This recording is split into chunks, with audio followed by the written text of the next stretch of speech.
Guest पनि हुनुहुन्छ उहाँ हाम्रो छिमेकी राष्ट्रबाट मिस्टर दिनेश सिसोडिया सर सुन्दै हुनुहुन्छ भने तपाईँ आफ्नो अनपेसिभको जर्नीको विषयमा आफ्नो मनभित्रको कुराहरूलाई चाहिँ सेयरिङ गरिदिनु हुनको लागि म हार्दिक अनुरोध गर्दछु। हिन्दीमै भन्नुपर्छ कि सर? दिनेश सर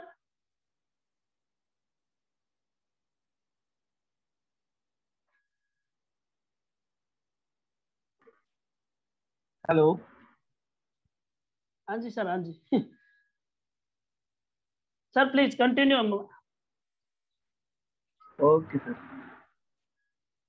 सर मैंने सुना नहीं बीच में क्या हुआ, क्योंकि माँ ने बुला लिया था, मैं माँ के पास था।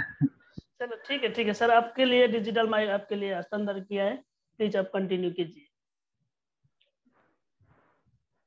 ओके।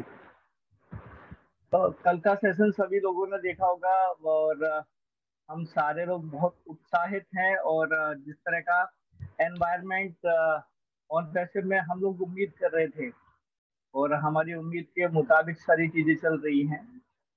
और जिस तरह से एस ने ये पूरे दुबई वाले इवेंट को डिजाइन किया, मार्केटिंग कैंपेन को, मैं इंडियन मार्केट के बारे में एक बात बोलना चाहूंगा कि क्योंकि मैं कारपोरेट जो हाउसेस हैं उनके बहुत नजदीक हूँ, तो बहुत पॉजिटिव रिस्पॉन्स है सभी की तरफ से। और ये उम्मीद कभी भी ऑन पैसिव को लेके कभी भी नहीं थी उन लोगों में कि ऑन पैसिव इतना बड़ा ब्रांड बन के उभरेगा।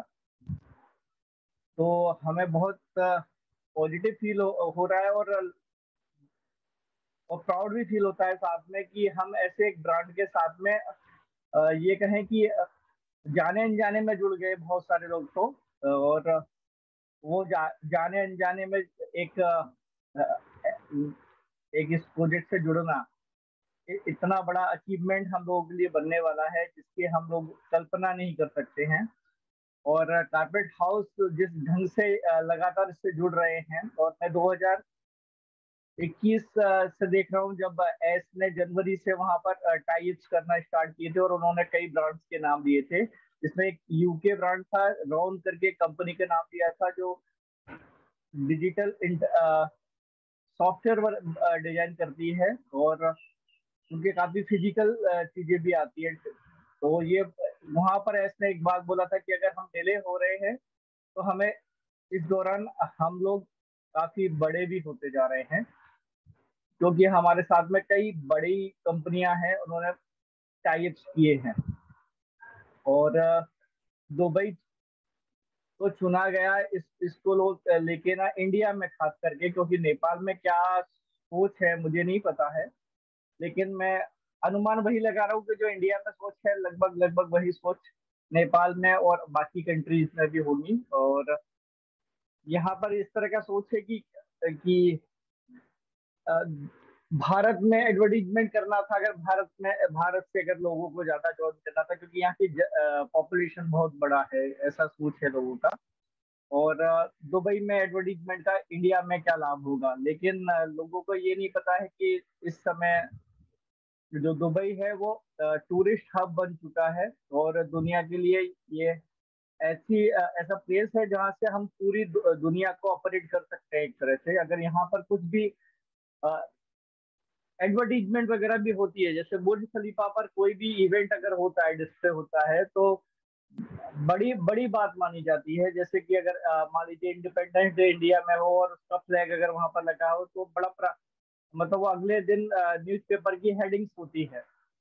तो हम इससे अंदाजा लगा सकते हैं कि ऑन पैसिव जब वहां पर एडवर्टीजमेंट करी तो वर्ल्ड वाइड करीब करीब 1 मिलियन यूजर रेगुलर वहां पर विजिट करते हैं दुनिया के कोने कोने से। तो हम अंदाजा लगा सकते हैं कि बड़े बड़े कारपोरेट हाउस वहां पर हैं, क्योंकि अगर वहां विजिट करने वाले आ रहे हैं तो कोई गरीब दीनहीन व्यक्ति तो होगा नहीं, सीधी सी बात है। वो अच्छे रिच पर्सन होंगे, अच्छा खासा पूंजी होगा उनके पास में, बड़े बड़े बिजनेस होंगे, ऑफिसर्स होंगे, मतलब जो भी होंगे बहुत बड़े पदों पर अपने अपने देशों में होंगे, और बड़ा बड़ा डेजिग्नेशन होगा उनका, फाइनेंशियल बहुत स्ट्रांग होगी। तो ये सारी चीजों का जो आउटपुट मिल रहा है, अभी एक चीज लोगों को लग रहा होगा, क्योंकि यहाँ इंडिया में एक सवाल मेरे पास बहुत आ रहा है, तो मैंने कहा मुझे याद आया उसको शेयर करना चाहिए कि सर आईडी लगने का ये जो स्पीड है वो डाउन क्यों हुआ है, जबकि इतने बड़े लेवल पर मार्केटिंग कैंपेन चल रहा है। और मैं आपको बताना चाहूंगा कि पिछले 3-4 दिन से बीच में टेस्टिंग चल रही थी, और उस दौरान आईडी नए रजिस्ट्रेशन होना थोड़ा रुक गया था। और होपफुली ये या तो स्टार्ट हो गया होगा, क्योंकि मैंने कोई नया रजिस्ट्रेशन आज अभी किया नहीं है 1-2 दिन में, तो मेरी जानकारी में नहीं है। और शायद ये इंफॉर्मेशन पब्लिक प्लेटफॉर्म पर देने वाली थी या नहीं मुझे नहीं पता, लेकिन मैंने सोचा कि आप तक ये पहुंचना चाहिए, क्योंकि कई लोगों को इस तरह का सवाल आ रहा है। और बहुत अच्छा है कि ना, अगर इस चीज को भी अगर रोका गया है और उसको टेस्टिंग में अगर कुछ चल रहा है बैकएंड पर, तो उसका उसके बाद भी मार्केट में बहुत तेजी से हम हलचलें देख रहे हैं, और स्टेप बाय स्टेप सारी चीजों को मैनेज कर रहे हैं। और पिछले 2-3 दिन से हम जिस तरह से उनका एटीट्यूड, पॉजिटिव एटीट्यूड देख रहे हैं, हमें लग रहा है कि काफी चीजें जो वो फुलफिल करना चाहते थे वो कंप्लीट के करीब है या हो चुकी हैं शायद। और ये जो पॉजिटिवनेस है, ये मुझे लगता है कि मंडे ट्यूसडे वाले सेशन में जब आते हैं, या फिर सैटरडे वाला जो इवेंट होने वाला है, मेगा इवेंट, वहां पर नजर आने वाला है। तो इन सारी चीजों को लेके मैं काफी उत्साहित हूँ कि ये सब क्या मतलब कैसा होना है और किस ढंग से होना है, क्योंकि हर दिन जब भी ऑन पैसेज में कुछ भी हो रहा है, वो हमें ज्यादा एनर्जी से भर रहा है हर बार। और हम लोग उसी डेडिकेशन को अपनी टीम्स के साथ में शेयर कर रहे हैं, सेशंस में शेयर कर रहे हैं, तो बड़ा अच्छा लग रहा है। और ये जो 3-4 साल का जो लंबा जो गैप था, उसको ऑन पैसेज ने बहुत ही अच्छे ढंग से उसको फुलफिल किया है। और हम जिस लेवल का ब्रांड बन के उभरे हैं, सबसे बड़ी बात तो हमें जब बोला जाता है कि बॉर्न यूनिकॉर्न, तो मुझे बहुत प्राउड फील होता है, क्योंकि ये किसी ने आज तक हासिल नहीं किया है ये। और बॉर्न, हाँ सर,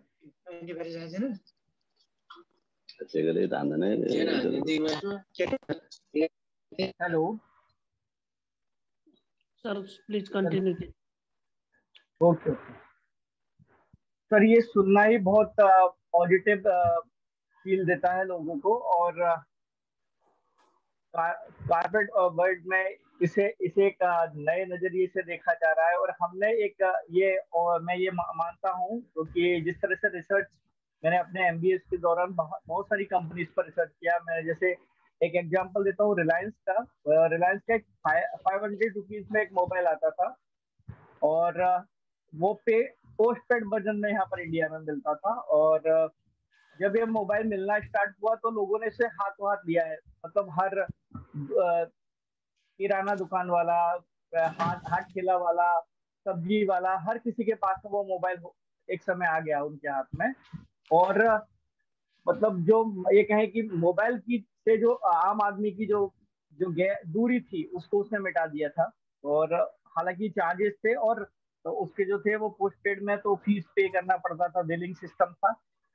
पर सबसे अच्छी बात हुई कि ना, और रिलायंस उस समय भी घाटे में नहीं थी जब उन्होंने ये 500 रुपए में ये मोबाइल सबको अफोर्ड कराया। मतलब उन्हें 164 रुपए में मात्र ये मोबाइल उनको तैयार कर दिया था उन्होंने उस समय।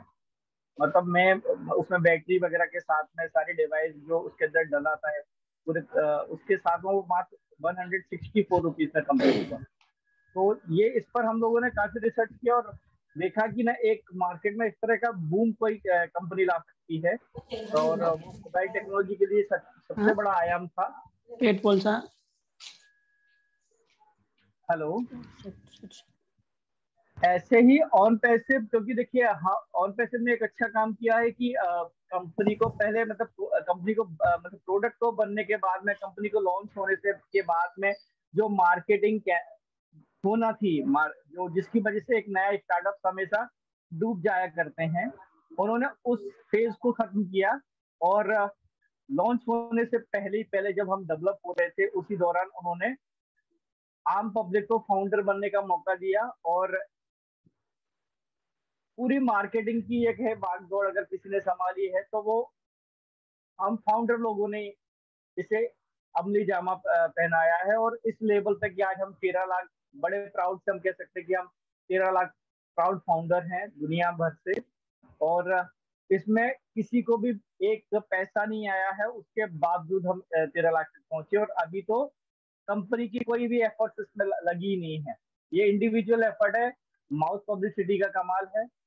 और मैं इसे बड़े प्राउड से कहता हूं कि ऑन पैसिव की इस ग्रोथ को बड़ी बड़ी एजुकेशनल इंस्टीट्यूशन में इस पर रिसर्च किया जाएगा, जिस तरह से इन्होंने अपने आप को डेवलप किया इस पर पूरा।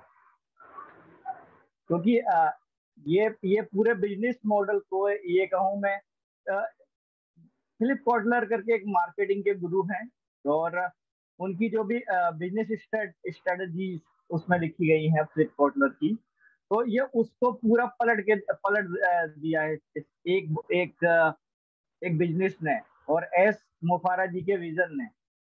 और एस जिस तरह के बंदे हैं, बहुत ही सरल हैं। और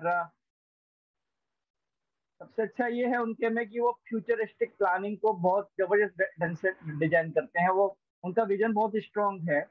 और हम आम पब्लिक से बहुत ज्यादा खास नजर आते हैं वो, जब जब वो कोई डिसीजन लेते हैं, जब वो चीजों को शेयर करते हैं, हमें लगता है कि हम सुरक्षित हाथों में हैं। और ऐसा माहौल मैंने अपने 8-10 साल के टोटल एक्सपीरियंस में, मतलब जॉब जहाँ पे भी रहा हूँ जिन इंडस्ट्री में, मैंने किसी भी बंदे को इतना स्ट्रांग नहीं देखा है कि हर चीज को लेके जो उनके अंदर बिलीव है, जो प्रोसेस के पार्ट्स को उन्होंने इम्प्लीमेंट किया है स्टेप बाय स्टेप, और चीजों को समय से पहले ओपन नहीं होने देना, ये बहुत बड़ी एक क्वालिटी है। क्योंकि लोग बड़कपन दिखाने के लिए चीजों को बड़ा चढ़ा कर बोलते हैं, और एस बड़ा चढ़ा के नहीं बोलते हैं, लेकिन और एस जितना बोलते हैं लोगों को ये लगता है कि ये बड़कपन में ज्यादा डींगे मारी जा रही हैं। जबकि एस को मालूम है कि एस जितना बता रहे हैं वो बहुत कम बता रहे हैं, और वो हमारे लिए बहुत बड़ा होता है।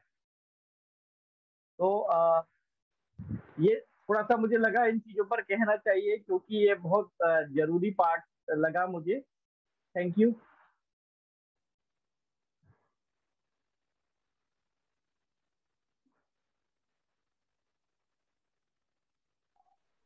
Thank you sir, thank you, बहुत बहुत धन्यवाद। आप आए और आपने अपने जो ये एडवर्टाइजिंग का बारे में आपने जानकारी दी, शायद हमारे सारे पार्टिसिपेंट समझ गए होंगे।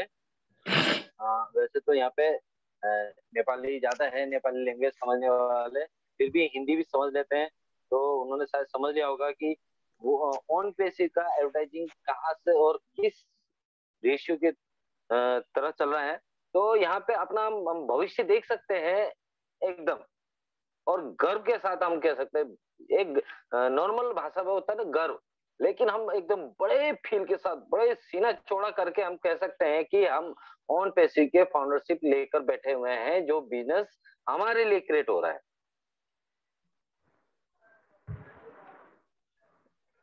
तो मीटिंग को आगे बढ़ाते हुए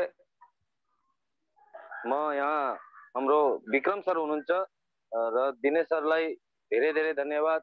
यहाँ आउनुभयो, आफ्नो शब्द राख्नुभयो, एकदम राम्रो जानकारी दिनुहुन्छ। उहाँ एउटा एजुकेटेड पर्सन हुनुहुन्छ दिनेश सर, र उहाँले भनेको एउटा एजुकेटेड पर्सनको मुखबाट निस्केको कुरा हो, र उहाँले बुझ्नुभएको छ सिस्टम एकदम राम्रो तरिकाले के हो बिजनेस मार्केटिङ भनेर।